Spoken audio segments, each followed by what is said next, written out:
What are your practical observations on the ground on how advisors are trying to cope with this compliance regime and deliver practical outcomes for their clients? And I'll go on. You mentioned this, that advisors are culling clients, and to me, that is very upsetting news, because whilst we all do business to get in and make a dollar, one of the things I've always loved about this industry is the fact that you're getting in, you're talking to people, and you can make a difference.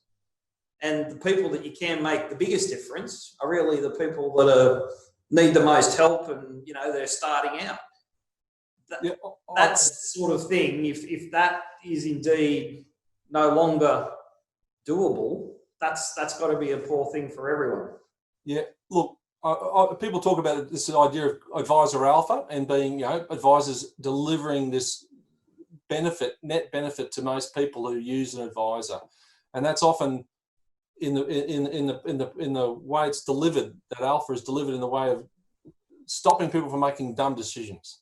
So if people are in a position where they're not getting that advice, they're prone to making decisions that aren't in their interest. So I think the benefit is clear. The way I see advisors sort of trying to deal with all this compliance is there's a couple of different ways that I see them dealing with stuff.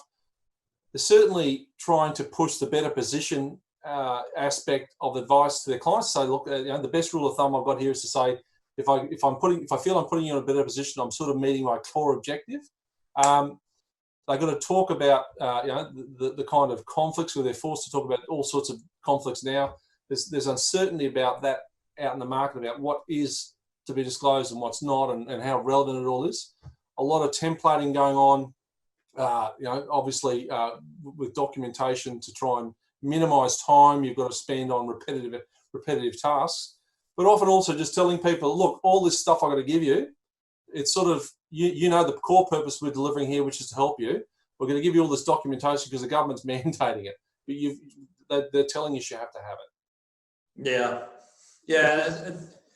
I guess I always find the inconsistencies around what goes on, and it's not just it's in all facets of life. I always find that interesting. And by way of example, I like the fact that you'll have one bit of information coming out from ASIC saying you shouldn't use templated SOAs.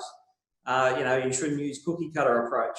And then when you put your compliance hat on and you're reading directions that are coming your way as an RM, they're saying that if you don't have an SOA template, well, you're not fulfilling your obligations and managing your risks. And you sort of say, well, what am I meant to do? You can't win. Yeah, which door do I go down? Yeah, this is where the gotcha comes into it too. Yeah, like there's different kinds of messages being sent out to the market, and people are they're sort of looking over the back of their shoulders all the time, thinking, I'm trying to do the right thing here, but I feel as though someone's just waiting to come out of the dark and go, gotcha. Yeah, no, absolutely.